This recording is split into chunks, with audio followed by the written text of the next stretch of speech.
আসসালামু আলাইকুম ভিউয়ার। আমার এই কলোনিতে যেই নিউ অ্যাডাল আমার যেই পেয়ারগুলো ছিল সবগুলো পেয়ারই ডিম দিয়েছে। আমি আপনাদের শর্ট ভিডিওতে দেখানোর চেষ্টা করেছি।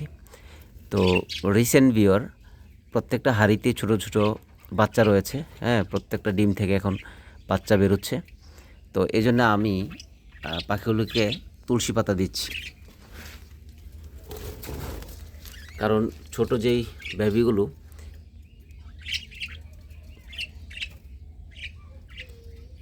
ছোট যে বেবিগুলো, এগুলো যদি পাখিটা তুলসী পাতা যদি বেবিকে খাওয়ায়, সেক্ষেত্রে পাখিটা সুস্থ থাকবে।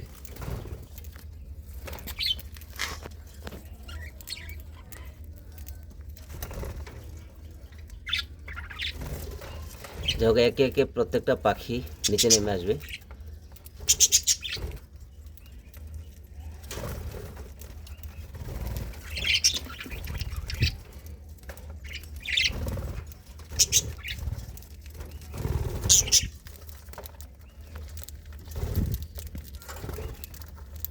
তো আসলে অনেকের পাখি কলমি শাক অথবা তুলসী পাতা এগুলো খেতে চায় না। মূলত ভিউয়ার এগুলোকে আপনার সপ্তাহে একদিন বা সপ্তাহে 2 দিন এভাবে খাওয়িয়ে আপনাকে এগুলোকে অভ্যাস করাতে হবে। যে তারপরে হচ্ছে আপনার পাখিগুলো, এগুলো আমারও পাখিগুলো প্রথম দিকে খেতে চাইতো না। তো আস্তে আস্তে এগুলোকে আমি দিলে 1-2টা পাখি খেত। এখন ভিউয়ার প্রত্যেকটা পাখি এই খাবারটা খুব আরাম করে খায়।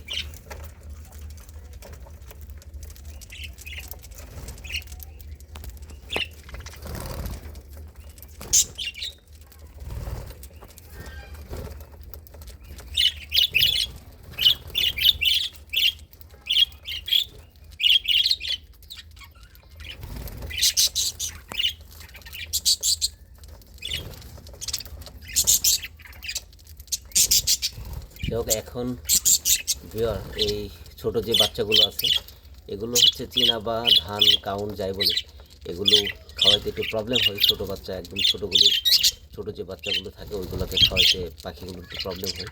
সেক্ষেত্রে আপনি যদি সবজিটা দেন, কলমি শাক দিলে আসলে পাখির একটু পাতলা পায়খানা হয়, সেক্ষেত্রে আপনার হাঁড়িতে অনেক ময়লা জমে থাকে।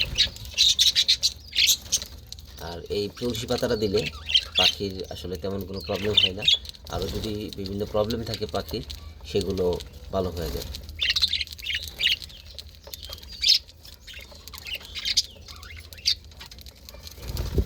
তো ধন্যবাদ ভিউয়ার, আমি আর ভিডিওটা দীর্ঘায়িত করবো না।